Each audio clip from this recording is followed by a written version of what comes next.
Our last witness on the panel has certainly made a personal sacrifice to be with us.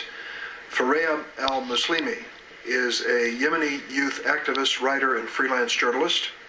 He has co-founded and chaired several local youth initiatives in Yemen. He currently works for Resonate Yemen, a grassroots youth-run foundation aimed at constructively engaging Yemeni youth in public policy dialogue. With the assistance of a U.S. State Department scholarship, Farea studied in the U.S. during high school. He attended the American University of Beirut and graduated with a degree in public policy from that institution last year. Mr. Al-Muslimi, I hope I pronounced your name close to correct. Thank you for traveling from Yemen to join us today, and looking forward to your testimony. Please proceed.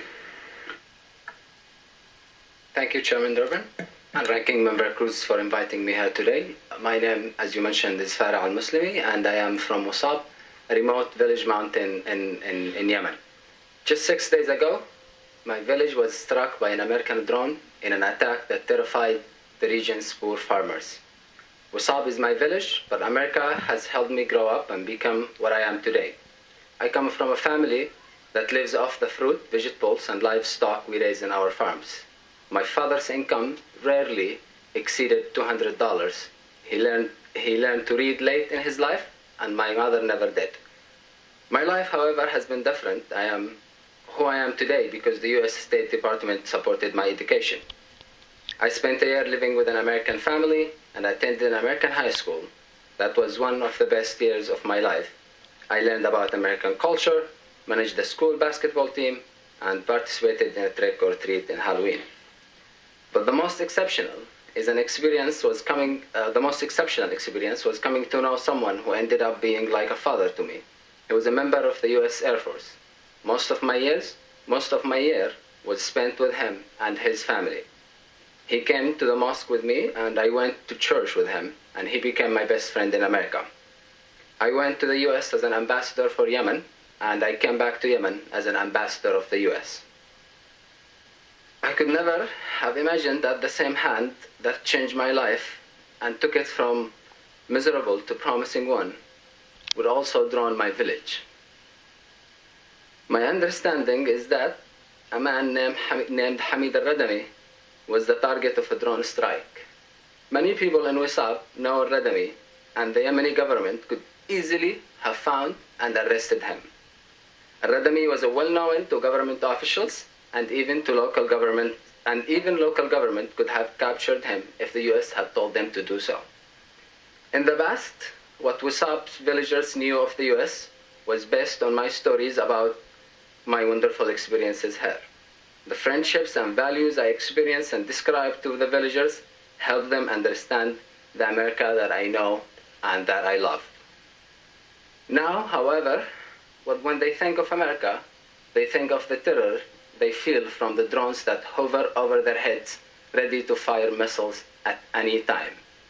What the violent militants had previously failed to achieve, one drone strike accomplished in an instant. There is now an intense anger against America in Wisab. This is not an isolated instance. The drone strikes are the face of America to many Yemenis.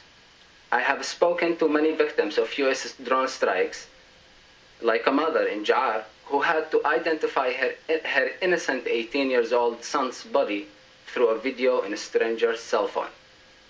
Or the father in Shakra who held his 4 and 6 years old children as they died in his arms. Recently in Aden, I spoke with one of the tribal leaders present in 2009 at the place where the U.S. cruise missiles targeted the village of Al-Ma'jala in Lawdar, Abyan. More than 40 civilians were killed, including 4 pregnant women. The tribal leader and others tried to rescue the victims, but the bodies were so decimated that it was impossible to differentiate between those of children, women, and their animals. Some of these innocent people were buried in the same grave as their animals. In my written testimony, I provided detail about the human cost of these and other drone strikes based on interviews I have conducted or have been part of.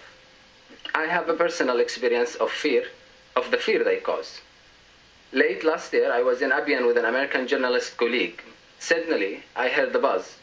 The local people we were interviewing told us that based on their past experiences, the thing hovering above us was an American drone. My heart sank. I felt helpless. It was the first time that I had truly feared for my life or for an American friend's life in Yemen. I couldn't help but think that the drone operator just might be my American friend with whom I had the warmest and deepest relationship here. I was torn between this great country that I love and the drone above my head that could not differentiate between me and some AQAP militants. It was one of the most divisive and difficult feelings I have ever encountered.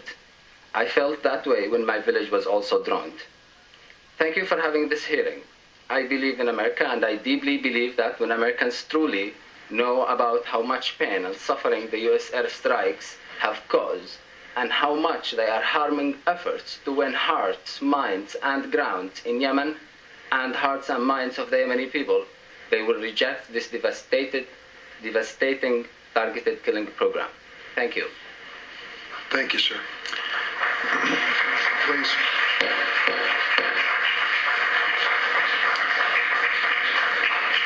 General Cartwright, in a recent speech before the